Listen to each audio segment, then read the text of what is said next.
आशा करता हूं आप सब बहुत अच्छे होंगे। मेरा नाम है सिद्धांत अग्निहोत्री। स्टडी ग्लोस पे आपका बहुत बहुत स्वागत है। कल लाइव सेशन 12 बजे होने वाला है, तो कल तैयार रहिएगा। वेबसाइट लॉन्च है हमारी। वैसे वेबसाइट लाइव है, आप कोर्स अवेल कर सकते हो। जो बच्चे कोर्स नहीं कर पा रहे हैं उनको मैं बताऊंगा कि कैसे करना है, क्या करना है। ठीक है, परेशान मत हो यार, मैं हूं तुम्हारे साथ। ओके, दिक्कत की बात नहीं है। तुम्हारा बड़ा भाई हूं मैं।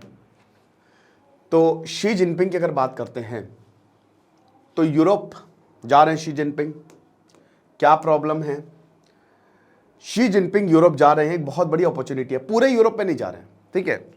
फ्रांस, सर्बिया और हंगरी में जा रहे हैं। क्या बात है, ये और अच्छी बात। फ्रांस, देखिए फ्रांस तो भाई इस पता नहीं इमैनुअल मैक्रोन को हो क्या गया है।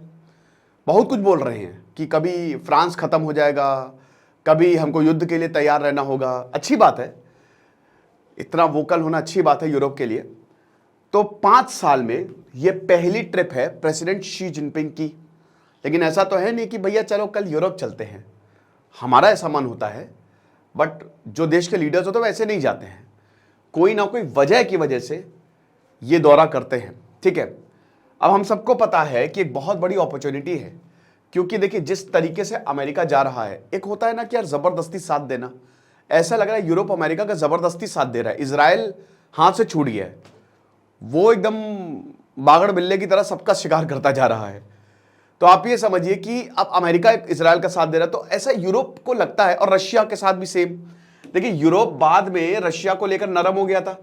जब चाइना ने भारत ने तेल वेल खरीदना शुरू किया, तो काफी ज्यादा यूरोप जो है वो कहता है यार ये खरीद, वो कहता ना कि दूसरा यार कर रहा है, हम क्यों नहीं कर पा रहे, हमको भी तेल खरीद लेना चाहिए था। क्योंकि हमारे यहाँ भी एनर्जी क्राइसिस हो ही जाएगी अगर रशिया गैस देता है, जो कि सर्दियों में हमको गर्म करता है। तो काश ऐसा होता, लेकिन क्योंकि आपको अमेरिका का साथ देना है और अमेरिका जो है वो अपने मन की चला रहा है, तो कहते हैं ना कि कोई जबरदस्ती साथ देना पड़ रहा है। यार तुम गलत कर रहे हो, लेकिन हम क्यों तुम्हारा साथ दें। तो चाइना के लिए ये बड़ी अपॉर्चुनिटी है, ठीक है ना। तो अभी देखिए चाइना और रशिया, सबको पता है कि चाइना, रशिया, नॉर्थ कोरिया, ये तीनों देश मिले हुए हैं। एक्सिस ऑफ इविल जिसको बोला जा रहा है, जो अमेरिका नहीं और यूरोप नहीं बोला है, ठीक है ना। अब यहां पे बहुत सारे आरोप लगे हैं चाइना पे। जर्मनी में जासूसी करने का आरोप, 4 लोगों को गिरफ्तार किया गया। शी जो है अब संडे को जब फ्रांस में जाएंगे तो ये दिखाएंगे कि देखिए दोस्त, हम आपकी जासूसी नहीं कर रहे हैं। अच्छा, टाइमिंग भी बहुत बढ़िया है, टाइमिंग भी बहुत ही शानदार है भाई। 7 मई को, मतलब आज जो है ये अराइव होंगे, और ये 25th एनिवर्सरी है जब नेटो ने चाइनीज एम्बेसी को बेलग्रेड में बॉम्ब कर दिया था कोसोवो वॉर के दौरान, 7 मई 1999, जिसमें चाइनीज जर्नलिस्ट भी मारे गए थे, एम्बेसी में भी मौत हुई थी। तो ये देखिए टाइमिंग भी बहुत ही बढ़िया है कि भाई देखो तुमने हमारे साथ ऐसा किया ना, तो हम आएंगे, इसी डेट को ही आएंगे। एक तरीके से अपना दबदबा बनाने की कोशिश। अब देखो सब सिंपल सी बात है, आज का जो वॉर है, आज का जो कहते हैं ना हेजीमनी है, इट्स बेस्ड ऑन मनी। ये पूरा पैसे पे ही है। और जैसा कि हमने बताया कि चाइना के पास भर भर के पैसा है। अमेरिका जो है वो बहुत ज्यादा सीरियस है। अगर देखो तो इंटरनेशनल लॉ को लेकर अमेरिका बहुत ज्यादा सीरियस है, चाइना उसको अपनी जूती पे रखता है। यहां पे अमेरिका हमेशा से अपने आप को एज अ लीडर देखता है, हेजीमन देखता है, ठीक है, कि हमको कोई चैलेंज नहीं कर पाएगा। यूरोप का लीडर जो है वो अमेरिका है, लेकिन यूरोप और अमेरिका में बहुत सारे डिफरेंसेस है, फंडामेंटल डिफरेंसेस हैं काफी ज्यादा। चाइना जो है, यूरोपियन यूनियन और चाइना का जो एंगल देखिए, चाइना जो जिस तरीके से अमेरिका ने किया था 1980s में, 1990s में, आज चाइना वो कर रहा है। वेस्ट एशिया में चाइना ने काफी देशों को अपने साथ किया, और इंडियन ओशन में तो आप देख ही रहे हो कि चाइना ने बहुत सारे देशों को साथ किया। अब अगर यूरोप भी चाइना के साथ आ गया, जो कि इनडायरेक्टली तो है ही ना। चाइना देखिए बड़ी बड़ी कंपनीज तो चाइना में ही है। चाइना भर भर के पैसा इन्वेस्ट कर रहा है यूरोपियन यूनियन में। तो अगर 27 मेंबर यूरोपियन यूनियन जो है चाइना के साथ आया, तो मतलब बहुत ही अच्छे तरीके से, तो ये दिक्कत हो जाएगी। हालांकि अभी 3 ही देशों का दौरा है, लेकिन ये 3 देश बड़े हैं, ठीक है। तो पार्टनर ऑफ कॉर्पोरेशन और इकोनॉमिक कॉम्पिटिटर और एक सिस्टमैटिक राइवल, समझ रहे हो कि देखिए कॉर्पोरेशन तो है, क्योंकि जो भी अब जैसे इलेक्ट्रिक व्हीकल यूरोप में बहुत चलता है। अब 66% मार्केट चाइना की एक कंपनी CATL वो ओन करती है, एलोन मस्क अभी वहीं गए हुए हैं। तो बात यह है कि कॉपरेशन तो बहुत ज्यादा है, क्योंकि चाइना लगभग हर एक क्षेत्र में जो रॉ मटेरियल है वो देता है, ठीक है ना। अब एक इकोनॉमिक कॉम्पिटिटर भी है, यूरोपियन यूनियन को ये नहीं भूलना चाहिए कि उसका भी अपना मार्केट है। चाइना कई बार चाइना उसको हैम्पर करता है, चाइना अपनी करेंसी को मैनिपुलेट करता है, और एक राइवल भी है, ठीक है ना, एक दुश्मन भी है, क्योंकि चाइना और यूरोप की जो पॉलिसी है, जो फिलॉसफी है, वो जमीन आसमान की है, वो बिल्कुल ऑपोजिट है, ठीक है। यूरोप कभी चाइना के जैसा नहीं हो सकता, चाइना कभी यूरोप जैसा नहीं हो सकता, क्योंकि फिलॉसफी ही अलग है। वहां डेमोक्रेसी है, यहाँ तो भाई पूरी वन मैन आर्मी है, मतलब मोनोपोली है एक तरीके से देखा जाए तो ये चीज है। लेकिन जो भी हो, रिश्तों को पैसा जोड़ देता है, समझ रहे हो। तो भले ही कितनी भी दिक्कत हो, चाइना और यूरोप एक दूसरे से नजर ना मिलाते हो साइबर सिक्योरिटी के मामले में, इकोनॉमिक रिस्क के मामले में, बट फिर भी अगर बात करते हैं तो यूरोप चाइना को अपना पार्टनर बनाएगा, क्योंकि जैसा कि बोला कि एक स्ट्रैटेजिक अपॉर्चुनिटी दोनों के लिए ही है।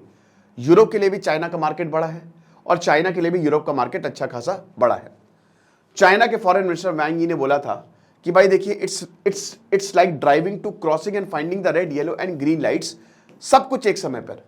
How can one drive on, कि मतलब अगर यूरोप में जा रहे हो तो हर एक चीज आपको देखने को मिलेगी। रेड लाइट मतलब रुको, ग्रीन लाइट मतलब आ जाओ, येलो लाइट वेट, तो तीनों चीजें आपको एक साथ देखने को मिलेगी। तो आप ऐसे में कैसे चल सकते हो यूरोप के साथ।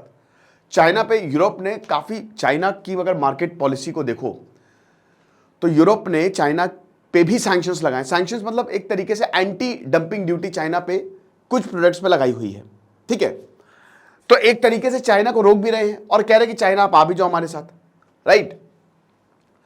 अब शी जिनपिंग का ये जो दौरा है, वो चाहेंगे कि यूरोप जो भी खटास है, जो भी, चाहे वो एनर्जी की प्रॉब्लम हो, चाहे वो वॉर की प्रॉब्लम हो, अब ये रेड और येलो लाइट को हटाओ, सिर्फ ग्रीन लाइट होनी चाहिए। चाइना को सिर्फ आप एंट्री दो, एक बार हमको मौका तो देके देखो, हम आपको बताएंगे कि हम क्या कर सकते हैं। शी जिनपिंग की ये पिच होने वाली है, जो फ्रांस, सर्बिया और हंगरी को ये पिच करेगा। अब बड़ी बात यह है कि सिर्फ इन्हीं दोनों तीनों देशों को क्यों, वाई ओनली 3 नेशंस, क्यों जर्मनी नहीं, क्यों यूके नहीं, क्यों स्विट्जरलैंड नहीं, क्यों पोलैंड नहीं, सिर्फ यही 3 देश। तो सबसे बड़ी बात फ्रांस से स्टार्ट होगी।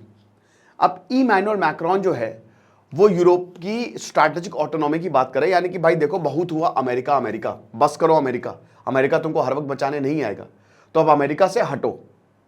नया कोल्ड वॉर 2 शुरू हो चुका है, आपको पता ही होगा, मैंने अभी लेक्चर लिया था। देशों को अपनी साइड पिक करनी पड़ेगी और देश वही चूज करेंगे। इस बार रिश्ते की बात नहीं है, इस बार आइडियोलॉजी की बात नहीं, इस बार है मुद्दे की बात, इस बार है फायदे की बात, कौन देश हमको कितना फायदा करा रहा है, समझ रहे हो। तो यूरोप जो है वो बहुत ज्यादा अमेरिका अमेरिका नहीं करेगा। तभी शी जिनपिंग ने, देखो मैं आपको एक एग्जांपल देता हूं, शी जिनपिंग उन्हीं देशों को पकड़ रहे हैं जहां पे उनको उम्मीद है कि ये सबसे पहले आएंगे और उसके बाद फिर हम पेनिट्रेट करेंगे। भेद लगाना बहुत जरूरी। कैसे? चाणक्य जब चंद्रगुप्त मौर्य थे तो चंद्रगुप्त मौर्य डायरेक्ट नंद एम्पायर से बढ़ गए। चाणक्य और चंद्रगुप्त मौर्य जान बचा के भागे दोनों, क्योंकि नंद एम्पायर बहुत बड़ा था, धनानंद बहुत पावरफुल था। फिर चाणक्य ने दिमाग लगाया, बोला कि ऐसे काम चलेगा नहीं, हम एक एक एरिया को जीतते हैं। सबसे पहले छोटे एरिया को जीतो या उन एरिया को जीतो जो नंद एम्पायर के खिलाफ है, उनसे संधि करो। एक बार हम उनके एम्पायर में घुस गए इस तरीके से, फिर धीमे धीमे करके हम हाथ मिलाते जाएंगे।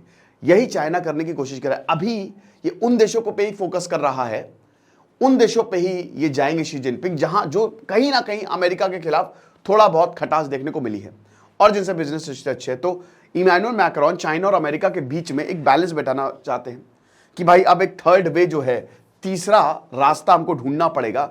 इट्स नॉट हाई वे और my way, it might be another way. ठीक है, तो थर्ड वे हमको ढूंढना पड़ेगा या बनाना पड़ेगा, क्योंकि इस समय पूरी दुनिया जो है वो वॉर में है। पूरी दुनिया वॉर में है दोस्तों, ये सच्चाई है। इंडिया ने साइड पिक नहीं की है और इसका खामियाजा इंडिया को भुगतना पड़ सकता है। हर किसी के एक एडवांटेज होता है, डिसएडवांटेज होता है, आप समझ सकते हो। तो अब फ्रांस जो है, अमेरिका बहुत समय तक अमेरिका का, अभी भी अमेरिका कहलाई, ऐसा नहीं है।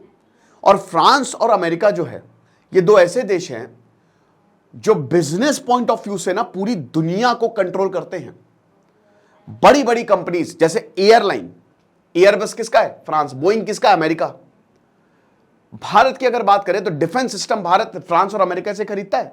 तो फ्रांस और अमेरिका एक बहुत बड़ी, फ्रांस इस समय यूके से भी बड़ी पावर है, ठीक है।